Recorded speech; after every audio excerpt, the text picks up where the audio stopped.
pagi, perkenalkan nama saya Cynthia. Sebagai mahasiswi pariwisata, saya seringkali cuma dianggap jalan-jalan saja. Padahal tugas pertama kita itu memahami dunia. Pagi-pagi, saya sudah harus akrab sama berita global. Bukan cuma buat tahu ada apa di luar sana, tapi buat paham gimana cara nyambut tamu dari berbagai negara dengan cara yang benar. Memahami perbedaan budaya itu soal rasa hormat. Di sini kita belajar cara komunikasi yang pas supaya nggak ada salah paham. Karena di pariwisata, kenyamanan tamu dimulai dari seberapa peka kita terhadap kebiasaan mereka. Di sini saya bakal bawain studi kasus tentang tren halal tourism atau perubahan kebijakan visa. Saya lagi baca-baca berita nih soal peningkatan wisatawan Timur Tengah ke Asia Tenggara. Di kelas antar budaya, ini bukan cuma soal angka, tapi soal kesiapan kita. Kita belajar gimana cara menyesuaikan fasilitas ibadah, standar makanan halal, sampai cara komunikasi yang sopan sesuai dengan tradisi mereka.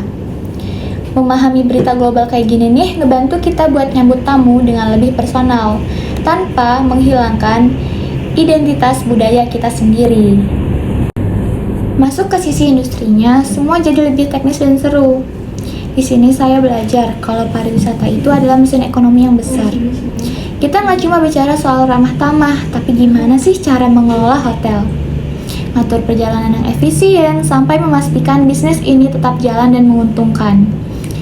Presentasi saya hari ini fokus ke gimana standar layanan internasional bisa kita terapkan di destinasi lokal, supaya kualitas kita nggak kalah saing sama pemain global. Di sini saya bakal ngambil studi kasus strategi eco-friendly di hotel atau manajemen krisis. Kita akan fokus ke operasional green hotel. Di industri pariwisata modern, tamu nggak cuma cari kemewahan, tapi juga keberlanjutan. Saya lagi ngebedah gimana cara hotel mengurangi limbah plastik tanpa nurunin standar pelayanan bintang 5. Kita ngomongin soal efisiensi biaya, rantai pasok lokal, dan gimana operasional yang rapi bisa bikin tamu betah sekaligus ngejaga lingkungan tetap lestari. Nah, favorit saya adalah bagian strategi. Punya tempat bagus tapi nggak ada yang tahu. Itu sayang banget kan? Makanya, di sini saya berperan buat bikin orang jatuh cinta lewat branding. Kita belajar cara promosi yang kreatif, bikin konten yang kena di media sosial, sampai ngerancang gimana sebuah desa wisata bisa jadi destinasi impian yang viral. Intinya, tugas saya adalah meyakinkan dunia kalau tempat yang kita kelola itu worth it banget buat dikunjungin. Selamat datang di Kepulauan Selaras, tempat di mana jam dinding berhenti berdetak dan alam mulai bercerita.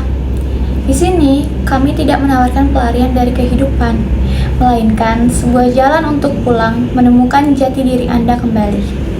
Di Kepulauan Selaras, kemewahan tidak diukur dari kilau emas, melainkan dari kejernihan air yang menyentuh jemari dan keheningan hutan yang menyembuhkan bisingnya dunia.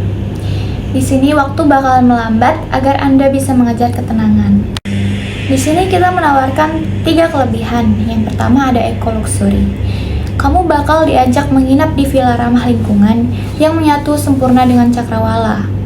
Yang kedua, ada warisan leluhur. Kalian bakal diajak belajar kearifan lokal tentang cara menjaga bumi dari penduduk asli. Ketiga, yaitu ada wisata pulih. Jadi setiap kunjungan Anda dapat membantu kami menanam kembali terumbu karang dan hutan mangrove di Kepulauan Selaras. Di sini Kepulauan Selaras menawarkan banyak sekali kelebihan. Jadi jangan sampai terlewatkan ya. Terakhir dari saya, pahami budayanya, kuasai industrinya, dan ledakan promosinya. Itulah kami, mahasiswa pariwisata.